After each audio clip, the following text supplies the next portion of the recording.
Labai malonu čia prisidėti prie labai tokio kūrybiško renginio. Tikiuosi nesugadinsiu. Ir noriu savo patirtim pasidalinti apie panašią sritį, gal plačiau tik tai užgriebti, kaip pasaulis bando iki šiol klydinėti ir prasmingai, ir skausmingai, ir visaip, tyrinėjant turbūt sudėtingiausią mum dalyką, tai savo protą. Tai turbūt galaktiką lengviau tyrinėti negu savo protą. Po to dar ir paliesiu ir terminų reikalą, nes aš noriu atgaivinti žodį protas, kol kas nesiseka, gal kas nors padės. Po to aš pakomentuosiu, kaip prie Lietuvos prieisiu. Tai pirmą dalį skiriu globaliems klydinėjimams, po to šiek tiek apie Lietuvą. Tai čia nuo gilios senovės gal neužstriksim, buvo žinia ir mūsų miestas, kaip suprantu, taip atsirado dėka Vilko vieno, kur laiku ten pasirodė.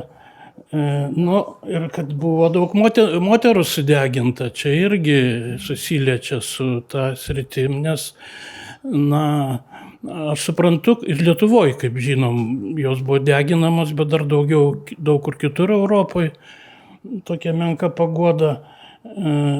Moteris apskritai neproporcingai daug kentėjo nuo psichiatrijos, reiškia, nes matai, arba esi per daug emocinga, arba per mažai, arba turi per daug vaikų, arba neturi, arba, ir vienu žodžiu, jeigu ten kas nors norėdavo išsiskirti, tai dažniausiai psichiatrai padėdavo reikalą sutvarkyti. Pavyzdžiui, Italijoje, kur skyrybos buvo uždraustos dar neseniai. Bet kadangi yra išlikę dokumentų, kad pati prisipažino, kad tenai skrydo ant šluotos į Rambino kalną ir potavo su velniais taip toliau, tai kyla klausimas, ar kankinama buvo, ar galbūt iš tikrųjų jai taip atrodė ir tada mes galėtume įsivaizduoti, kad gal buvo kokia būsena, o tada būdavo daug kolektyvinių būsenų, kad užsikrėsdavo. Ar taip vadinamam psichozėm, ar kokiam nors kitom būklėm. Bet po to prasideda mokslinis etapas, aš savaip interpretuoju Dekartą, gal filosofai mane pataisys, gal aš čia pats prisisvajojau, kad jisai sugebėjo pastebėti tai, ko dabar dažnas mokslininkas nepastebi, nes mano supratimu jisai atskyrė metodą, kad jeigu mes tyrinėjam, kad kepenys gamina tulžį, tai čia gamtamoksliniu būdu, tai nedaug dievė mes pradėsim panašiai tyrinėti, kaip smegenys gamina mintį ir jausmus ir tada, ten ką nors paremontuoji tose smegenyse, kad geriau gamintų mintį ir jausmus, taip kaip kepenys gamintina geriau tulžį. Tai dėja šiuo metu daug yra tokių svajotojų, kur taip nori paremontuoti mintį ir jausmus ir galvoja, kad čia yra ateitis šitos visos srities. Bet Dekartui buvo aišku, kad tai būtų grubi metodologinė klaida suvesti viską į vulgarų materializmą, aš taip pavadinčiau. Toliau mes turim Prancūzų revoliuciją, kaip tuo metu psichiatrų žvaigždė Pinelis ateina pas biurokratus ir sako, tai darom reformą, girdit, kaip tenai klykia staugia tie nelaimėliai požemiuose. Psichikos ligoniai, tai nebuvo taip vadinami dar madmen, jeigu ten angliškam tekste, tai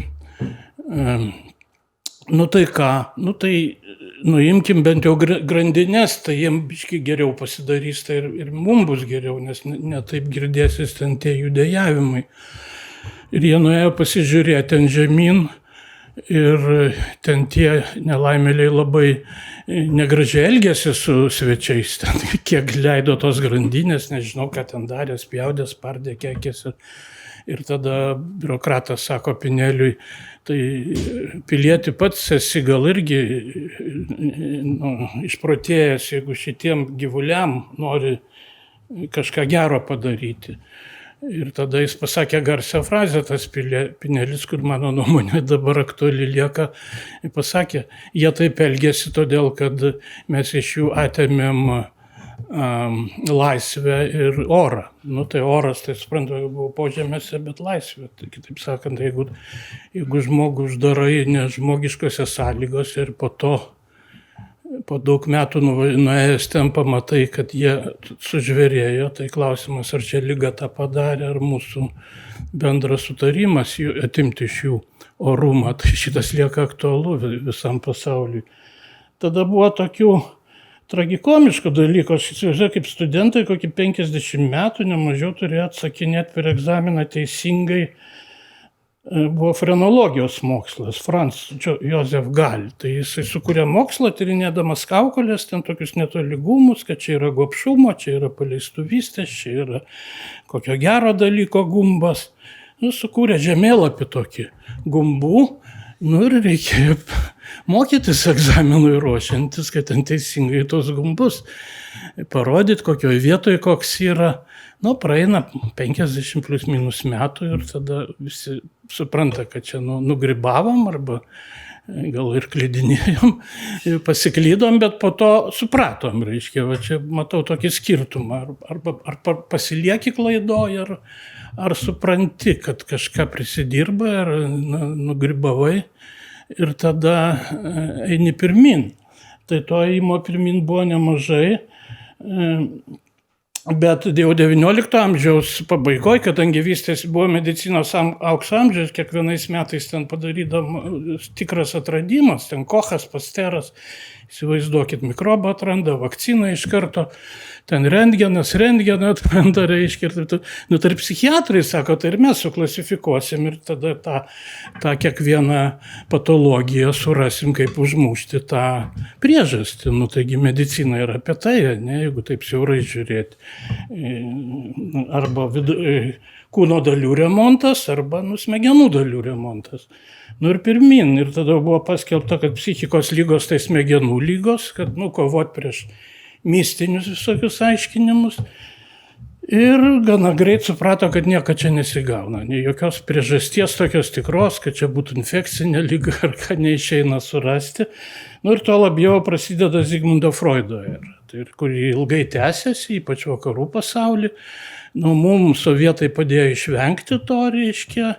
Nežinau, kiek čia laimė ir nelaimė, greičiau nelaimė turbūt, aš sakyčiau. Nors ten, aišku, irgi buvo daug nugrybavimų, perlenkimų ir taip toliau. Ir aišku, buvo daug kitų psichoterapijų, bet kokio atveju 20 amžius laisvajam pasaulyje buvo asmenybės tyrinėjimo, vaikystės psichologijos amžius, kad prieraišumas, kad esmė pediatrijos tai yra motinos ir kūdikio emocinis ryšys, o paskui jau ten prasideda širdies ir inkstų lygos ir taip toliau. Tai šito mes neturėjom, mes buvom apsaugoti nuo šito ir dėl to kūdikynai pas mus buvo gėris, reiškia, kad valstybė yra gera motina ir ten jau gaus ir pavalgyti ir viską. Toliau, aišku, yra nacių Vokietijos indėlis. Žinot, kad vokiečiai pirmiausia nuo savų pradėjo ir labai skrupulingai išnaikino visus žmonės, skaitant vaikus su lengviausiais, netgi ten disleksija tiko, bet kas ten nereikėjo, šizofrenijos, reiškia, buvo.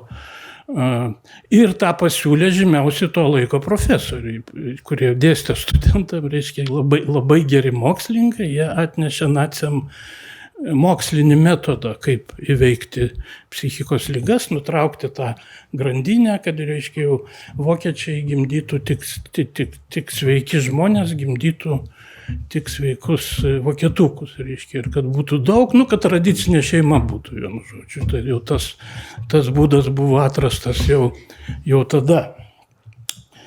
Ir toliau prasideda desperatiškai ieškojimas gydymo būdų. Pagal principą, bet kas tinka, kaip sustabdyti tą psichinę lygą, nes tos tokios sunkesnės lygos pastebėta būdavo jaunystėje prasideda, tai čia jau konkuravo. Aš mačiau daug insulino komų terapijos, spėjau dar pamatyti Vasaros gatvėje. kur sakė man vyresni kolegos, nu jau čia jau mokslo pasiekimas, eik tu savo, kaip padeda, reiškia, ten ir Jonui padėjo, ir Marytė, reiškia, ir pirmin. Bet aišku, ir vakarai čia pasižymėjo, su lobotomija ypač, portugalų gydytojas gavo Nobelio premiją už tai 49 medicinos ir fiziologijos srity. Nu, po kokio 20 metų jau buvo pasmerkta lobotomija, kai vakarų pasaulyje buvo protesto mitingai, demonstracijos kovojant prieš psichiatrijos siautėjimą. Ne tik dėl lobotomijos, apskritai dėl įvairių represinių metodų, suvaržymų ir taip toliau. Tai, bet noriu pabrėžti, kad visi šitie, dar tų šoko terapijų galima būtų daug kitų vardinti, jie visi buvo gerais ketinimais daromi. Tai galima sakyti, kad kankinami buvo žmonės, bet kadangi teisininkai sakytų, ne, tai nebuvo kankinimai, nes ketinimai buvo geri, padėti norėjo. Tiem žmogeliukam, tiem nelaimėliai, tiem ligoniukam, kur ir dabar kartais išgirstam. Nu, ligoniukai tokie vargšiukai, tai mes juos kaip nors, ką nors bandysim jiem padaryti. Tai va tie geri ketinimai sukėlė daug skausmingų pasekmių.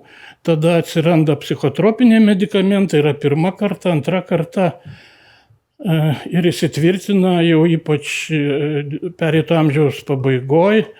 Pirmiausia Amerikoje, paskui Europoje jau vėl biomedicinis modelis, jie triumfuoja įveikus psichoanalizę, kuri buvo visiškai uždominavus. Ten vienu metu viską gydė psichoanalitiškai ir Amerikoje, ir vakarų Europoje. Ir dėl to tada švytuoklė pradeda judėti į kitą pusę. Ir kai pas mus atsiveria sienos ir mes čia sovietų užfarširuoti biologinę psichiatriją, pradeda važiuoti Amerikos jau ekspertai ir siūlyti mums tą patį, kad jeigu pas mus daug žmonių žudosi, tai ko iš čia laukia? Tai tos talking therapy sukompromituotos turima galvoje psichoanalizė, o dabar yra Prozakas, tai yra tiesiog stebuklingas, jis gali padėti visais gyvenimo atvejais ir pirmin, ir tokiu būdu pasaulyje įsitvirtina biomedicinis modelis, kur dabar jau kokį 10 metų, tik Lietuvoje to nesijaučia, stipriai debesis kaupėsi virš jo, nes nepavyko įrodyti nei vieno markerio, nes surasti psichiatrijai iš kelių šimtų diagnozių, nei vieno biožymens nerasta. Čia ne tas mokslas kaip onkologija, kur sėkmingai vystosi, čia absoliučiai nieko nerandama. Ir aiškėja, kad tie vaistai nėra labai stipriai efektyvesni už placebo. Tai dėl to vyksta labai tokios įdomios diskusijos, kuriuose tenka dalyvauti.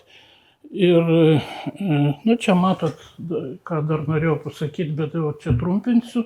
Jau apsisprendė ir Pasaulio sveikatos organizacija, jau ir jinai kritikuoja biomedicininio modelio perteklinį naudojimą. Čia pabrėžiu, ne patį modelį, nes jis gali būti ir savo vietoj, bet jo buvo per daug. Ir galių asimetrijos buvo per daug, nes psichiatrija yra vienintelė medicinos sritis, kur nenuėjo į praeitį paternalistinis tas modelis. Kitur medicinoje yra partnerystė, o psichiatrai turi vaidinti, kad jie viską supranta, nors iš tikrųjų jie nežino, kas yra ta šizofrenija, nes nieko taip ir nerado. Ir trumpai apie Lietuvą, tai čia norėčiau, kad klydinėjimų būtų daugiau. Man tiesą pasakius, nuobodu yra, diskurso nėra. Visiškai nėra to diskurso, kuris buvo Italijoje ten ar Vokietijoje prieš 60 metų. Aš dėl to pabaigoje čia siūlau knygą, dabar knygynuose yra Didis stebuklas. Buvo pristatymas labai fainas šitos italų rašytojas. Tai yra knyga apie tai, kas vyksta Italijos psichiatriniai prieš 60 metų, kai ten ateina jaunas daktaras ir pradeda ereziją skleisti, kad dabar paleis visus, nes visi turi būti laisvėje. Ir Italijoje tai vyko, kas įdomiausia.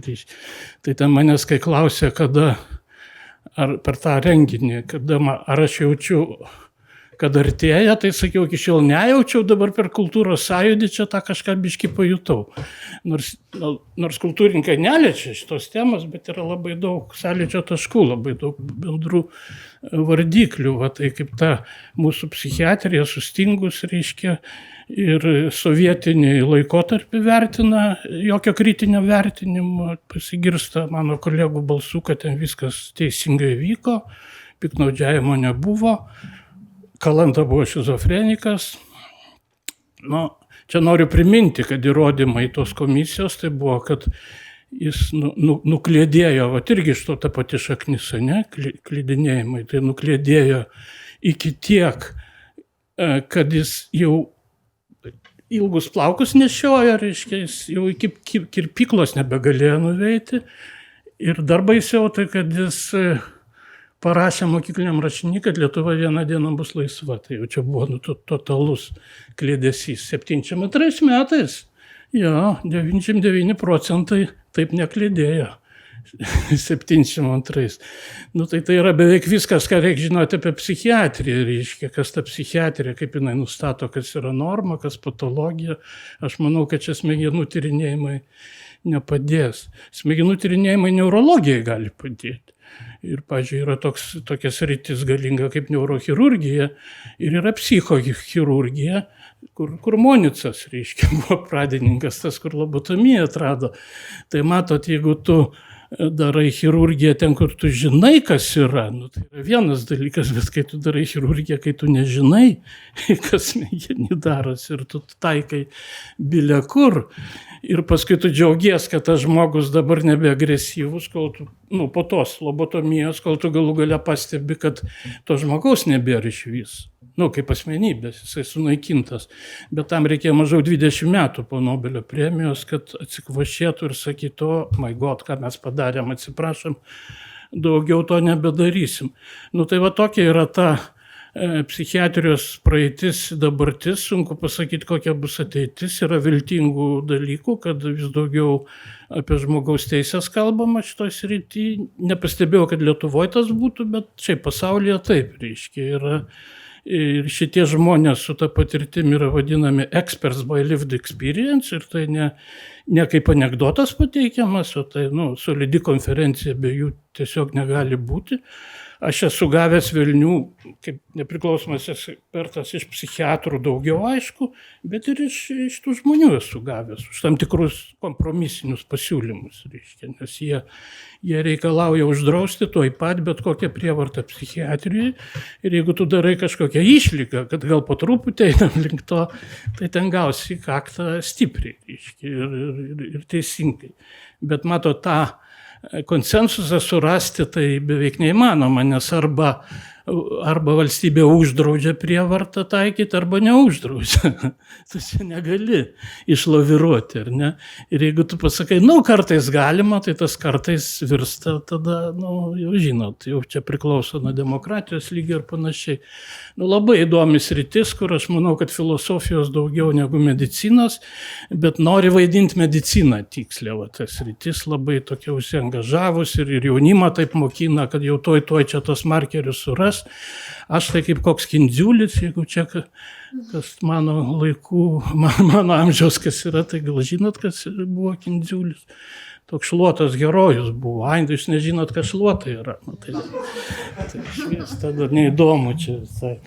Tai va, prie Kindziulis ir tarė. Tai sakau, tai psichiatrai jūs nenorėkit, kad atrastų markerius. Ta pačia diena, kai atras kokios nors psichinės lygos markerį, ateis neurologai ir pasims tą lygą. Nes neurologija yra apie tai, ką tu randi smegenyse. O psichiatrija yra apie tai, kai neaišku, kas yra. Kai tada Freudas ištirdavo pacientą ir jeigu jis nerasdavo organinės priežasties, jis tada sukūrė savo metodą, ieškokim paslėpto neurotinio konflikto pasąmoningo ir taip toliau. Tai va, psichiatrija yra apie tai, kai tu nežinai, kas yra smegenyse. Tai va, todėl tai yra daugiau, aš matau psichiatrijos ateitį kaip minkštą į mokslą, o ne kietą, tai bent jau mažiau nusikaltimų, mažiau baisių žmogaus teisų pažeidimų bus. Tai va, toks pasiūlymas. Tai kol kas ačiū už dėmesį tada. Aš labai noriu paklausti trumpą klausimą, kaip ir filosofinį. Kaip manot, ar sulauksime tokio laiko, kai Putino karai bus priskirti sveiko proto klaidžiojimams? Nu, tai tada pasakysiu savo nuomonę. Dažnai tenka diskutuoti apie tai, kai diskusija jeigu gerai supratau jūsų klausimą, jeigu negerai, tai vis tiek atsakysiu. Tokia diskusija iškyla, kad tie piktadariai, kur istoriškai žymėja, Hitleris buvo ligonis, Stalinas buvo ligonis, ir Kremliaus šeimininkas. Jam ne į Hagą, o į psichiatrinę. Tai aš, žinokit, stipriai protestuoju tuo metu, nes aš sakau, neįžeidinėkit, prašau, psichikos ligonių. Ir blogiausia, ką mes galim padaryti, tai suplakti, reiškia, šitus mad and bad, reiškia. Va, koks ligonis, kaip baisiai, nebūtinai šitie garsus politiniai veikėjai, jeigu juos galima tai padaryti, bet šiaip va kokie nors tenai nusikaltėliai, ne, va jeigu ar čia normalu žudyti kitus, va dabar Kaune kažkas vyksta, ne, tai tu nori pasakyti, kad čia normalu, tai atsiprašau, atskirkim morališkai nenormalu, tai nusikaltėlis, bet prie ko čia, tai, pavyzdžiui, samdomas žudikas, jisai žudo, bet jo yra puikiai psichika, jis ramiai išsimiega, jis pasirašė savo darbą, jis užlipa, kur reikia, rankos nedreba, jis atlieka savo darbą, tai jeigu jį pagaus ir šitas bus ekspertizė, tai ekspertizė pasakys, puikiai psichikos sveikata, tiesiog tobula. Bet jis yra niekšas, yra nusikaltėlis. Tai kodėl mes sakom, kad tie, kur žudo, yra ligoniai. Tada mes tą stigmą kūrėm. O ligonių gali būti su tokia tyra sąžinė, kad jis negali į darbą laiku nueiti, nes jis ten labai, jo darbas šalia namų, bet jis eina labai lėtai, nes kiekvieną kitą žingsnį, kad žengtų, jis turi su specialiu šepetuku nuvalyti tą vietą, kur jis statys koją, nes jeigu jis užlips ant skruzdėlytės, tai jis bus žudikas, jam tai bus didžiulė trauma, jis negali žudyti, ar ne? Tai įsivaizduokit, koks jo gyvenimas. Tai jam tada žmonės sako, tai tu eik tau pagalbos reikia. Tai aš daviau 2 atvejus, kur matot, kaip koreliuoja kabutėse. Tai vienas yra nusikaltėlis su puikia psichika, o kitas yra toks jautrus žmogus, toks, kad jis negali net bet kokio gyvio užlipti, jam tai bus kančia ir dėl to mes sakysim, tau reikia pagalbos, tu turi diagnozę, tau kažkaip ar vaistais ar kaip. Tai čia labai norėtųsi atskirti, tai nežinau, ar aš gerai supratau, bet man norisi, kad mes geriau atskirtume ir nesuplaktume į vieną. Bet čia ir yra labai reliatyvios tos ribos. Ar lengva nubrėžti ribą, nes tai, kad žmogus lengvai žudo kitą žmogų, ar tai nėra patologija? Tai čia, mes tada pereiname visiškai filosofinę diskusiją ir, pavyzdžiui, norvegai, kai turėjo, jau dabar gal primirštam, bet jau gal 13 metų praėjo nuo tos tragedijos, kai vieną vasarą vienas Norvegijos pilietis nužudė apie 80 žmonių, tai ten bent jau aš atspėjau rezultatą ekspertizių, kolegoms sakiau, bus 1-1. Tai ir buvo 1-1, buvo solidi ekspertų ekspertizė. Pirma, tą žmogų tyrinėjant, tą žudiką, ir buvo išvada, kad jisai serga psichikos liga, tada buvo, kaip sakyti, visuomenė norėjo, second opinion, buvo lygiai tokių gerų ekspertų antra, ir jinai padarė atvirkščiai išvadą, kad nėra psichikos ligos. Tai aš dar kartą noriu pasakyti, tai viskas, ką mes turim žinoti apie psichiatriją, ir būtų gerai, kad psichiatrija atsisakytų noro vaidinti tikslų mokslą, nes tai veda tik į tragedijas. Tai yra, tiesiog čia yra tiek daug filosofijos, nes jūsų klausimas teisingas, čia yra susitarimo reikalas, ar mes tai vadinsim liga, ar mes tai vadinsim amoralumu. Tai aš siūlau vadinti amoralumu, žudikus vadinti amoralius, o ne lipdyti kiekvieną kartą ligonio etiketę, nes absoliuti dauguma psichinių ligonių kenčia nuo smurto, o nesmurtauja. Tai šitą reikia žinoti. Ačiū Jums labai, Dainius Pūras.